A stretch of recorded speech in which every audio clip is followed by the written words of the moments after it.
Hello नमस्कार. सारिकाज लाईफस्टाईलमध्ये तुमचं मनपूर्वक स्वागत.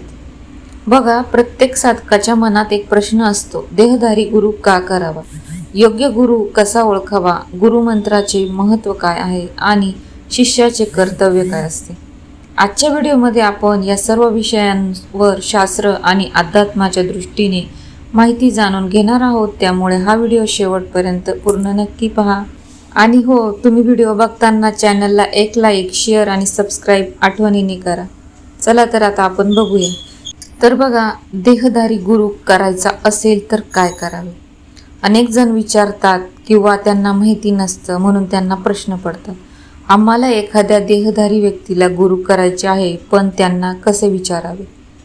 तर बघा, यामध्ये संकोच करण्याची अजिबातच गरज नाही.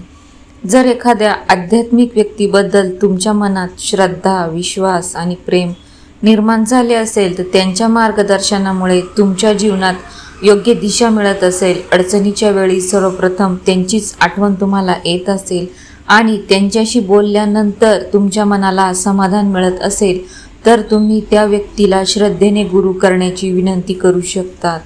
त्या व्यक्तीला प्रत्यक्ष भेटून किंवा फोनवर नम्रपणे असे म्हणावे, गुरुजी, माझ्या मनात आपल्याविषयी पूर्ण श्रद्धा आहे.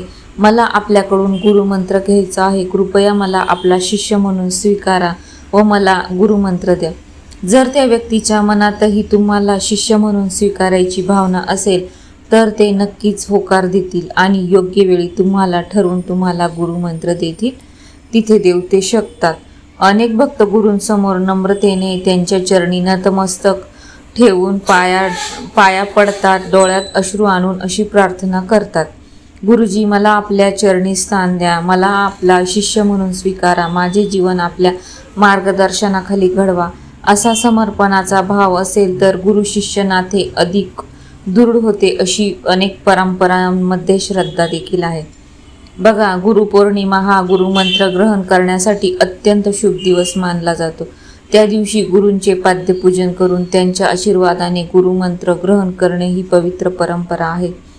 परंतु एक लक्षात ठेवा, गुरु म्हणजे सर्व काही पूर्ण झाले असे नाही. तेथून खऱ्या शिष्याची सुरुवात होते. एकदा गुरु स्वीकारल्यानंतर गुरूंची सेवा करा, गुरूंची काळजी घ्या, त्यांच्या प्रकृतीची विचारपूस करा, त्यांच्या धार्मिक व आध्यात्मिक कार्यात शक्य तेवढे सहकार्य करा. गुरूंनी दिलेला मंत्र रोज श्रद्धेने जपा. त्यांच्या आज्ञेप्रमाणे साधना करा. त्यांच्या शिकवणीप्रमाणे जीवन जगण्याचा प्रयत्न करा. केवळ गुरुमंत्र घेऊन थांबू नका. गुरूंनी दिलेल्या मंत्राचा जप, सेवा, नम्रता, श्रद्धा आणि आज्ञापालन यातच गुरुकृपेचा खरा अनुभव आहे. फक्त दिखाव्यासाठी गुरु करू नका. मनामध्ये श्रद्धा, विश्वास, प्रेम आणि पूर्ण समर्पण असेल तरच गुरु शिष्य नात्याचे खरे महत्त्व अनुभवता येते. तसेच बघा, देहधारी गुरु कसा भेटतो, गुरु कोणाला करावा, गुरुमंत्राचे महत्त्व आणि शिष्याचे कर्तव्य. तर बघा, गुरुशिवाय ज्ञान नाही, ज्ञानाशिवाय आत्मज्ञान नाही आणि गुरुकृपेशिवाय जीवनात खरे परिवर्तन नाही. आजच्या काळात अनेक जण विचारतात, देहधारी गुरु आवश्यक आहे का, गुरु कोणाला करावा, गुरुमंत्र घेतल्यानंतर काय बदल होतो. सर्वप्रथम एक गोष्ट लक्षात घ्या, आपले पहिले गुरु म्हणजे आपले आई वडील. त्यांनी आपल्याला जन्म दिला, संस्कार दिले आणि जीवन जगायला शिकवले. दुसरे गुरु म्हणजे आपले शिक्षक. त्यांनी आपल्याला विद्या, ज्ञान आणि योग्य जीवन मूल्ये दिली. विवाहित जीवनात एकमेकांना योग्य मार्गदर्शन करणारे पती पत्नी ही गुरुतुल्य असू शकतात. परंतु आध्यात्मिक गुरु हा वेगळा असतो.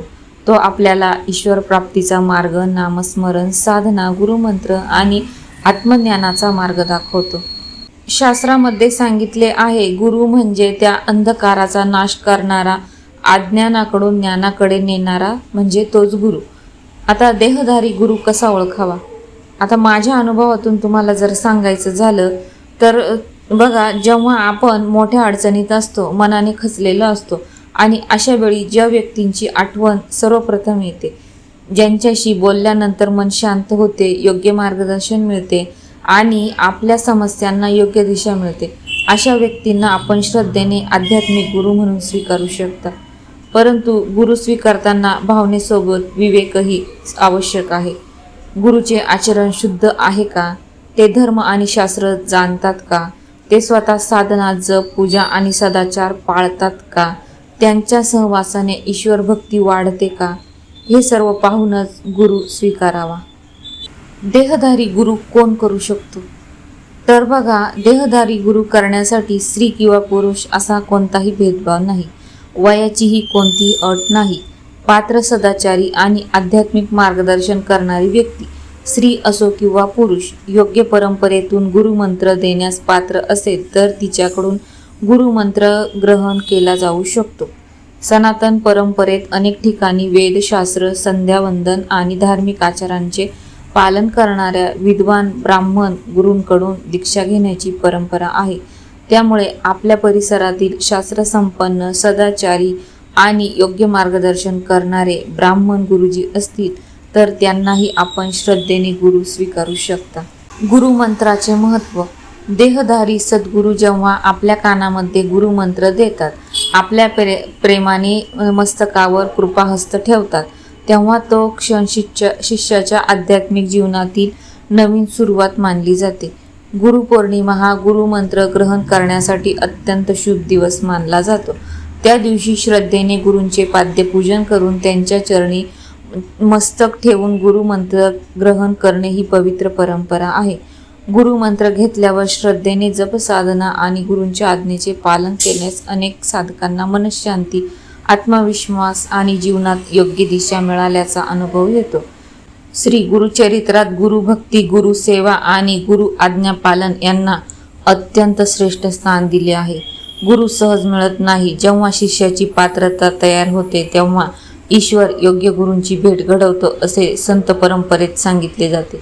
गुरु भेटणे हे भाग्य असते, पण गुरूंची सेवा करणे, त्यांची काळजी घेणे, त्यांच्या आज्ञेप्रमाणे साधना करणे आणि गुरुमंत्राचा नित्यजप करणे हे आपल्या हातात असते. हाच खरा गुरुकृपेचा मार्ग आहे. गुरु हे केवळ व्यक्तिमत्व नसून ते ज्ञान, साधना आणि ईश्वर प्राप्तीचा मार्ग दाखवणारे तत्व मानले जाते. व्हिडिओ आवडला असेल तर एक लाईक आणि शेअर नक्की करा. तसेच चॅनलला सबस्क्राईब देखील करा. मी सारिका या नोटवर तुमच्या सगळ्यांची रजा घेते. भेटूया पुन्हा अशाच आध्यात्मिक, धार्मिक माहितीसह पुढच्या व्हिडिओमध्ये. तोपर्यंत सर्वांना अवधूत चिंतन. श्री गुरुदेव दत्त. श्री स्वामी समर्थ.